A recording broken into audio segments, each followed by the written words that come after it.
masa terima ke sekolah, masa kepala pusing.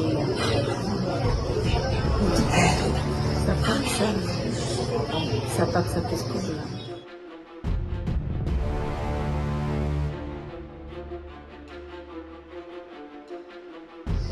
Ada tidak pernah merasa bahwa ada sesuatu yang aneh atau janggal itu?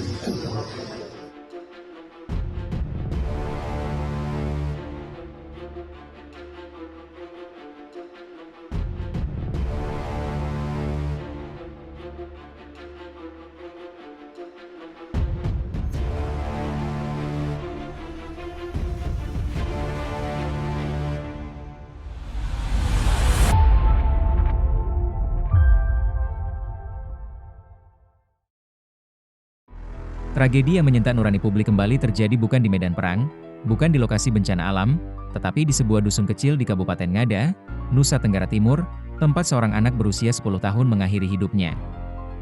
Peristiwa memilukan itu terjadi pada akhir Januari 2026 dan langsung menjadi sorotan media dan masyarakat luas.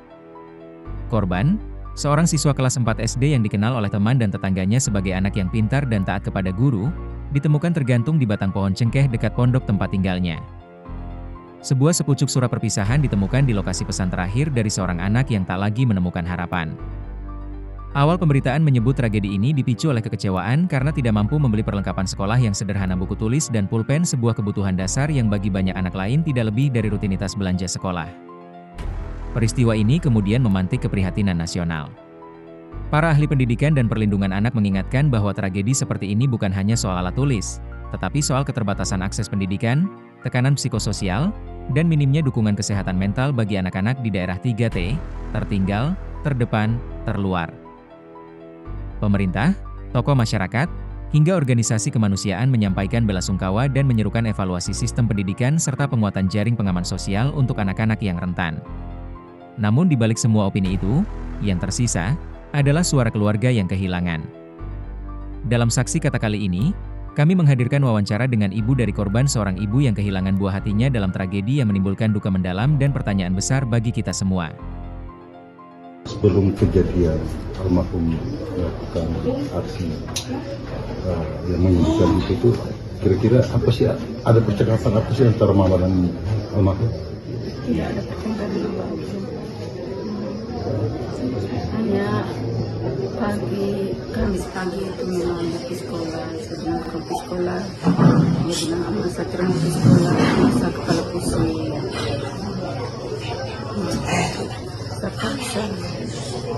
Saya paksa ke sekolah. Kalau nanti di sekolah, kalau kau rasa bagaimana, kau izin pulang. Dengar berita jam 11 lewat. Ada gangguan. Ada tidak pernah merasa bahwa ada sesuatu yang aneh atau janggal itu? Dia omong apa saja sebenarnya? Tidak ada omong apa-apa. Yang hari Senin itu dia hanya tanya itu PIP saja. Masa punya PIP itu bagaimana sudah? Tidak ada gangguan di sana, ya uang banyak, uang dari mana? Itu yang amat itu sebelum tidak. Itu PIP belum terima, saya minta keterangan dari desa, saya kembali ke atas, sampai kembali ke atas. Kalau begitu, masa punya uang sekolah belum lunas, ya kalau tahap pertama itu sudah lunas. Nanti saat terima PIP itu baru langsung potong itu punya uang sekolah, itu saja. Dia langsung begitu. Mau mengalami tidak kesulitan untuk pembiayaan kebutuhan sekolahnya dia? Maksudnya untuk bayar uang sekolah, ke apa-apa.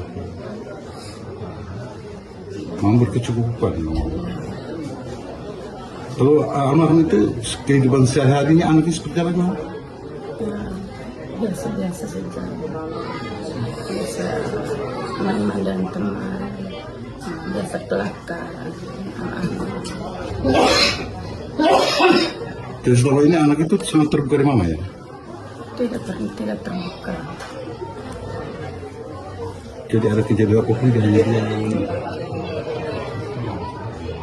Kalau belakar yang kita sih.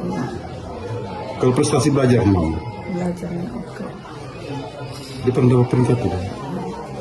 Biasanya kelas 1 itu angkatnya 2, kalau kelas 3 itu 6. Kami terkonfirmasi dengan para guru dia bahwa anaknya ceria dan dia juga cerdas. Apa itu benar? Bu? Benar. Kalau harapan mama sendiri ke depan setelah ketiadaan dia dan terkait dengan adik-adik yang ditinggalkan, itu harapan mama seperti apa sih? Apakah adik-adiknya mungkin mendapat bantuan sekolah atau seperti apa? Download Tribun X sekarang, menghadirkan lokal menjadi Indonesia.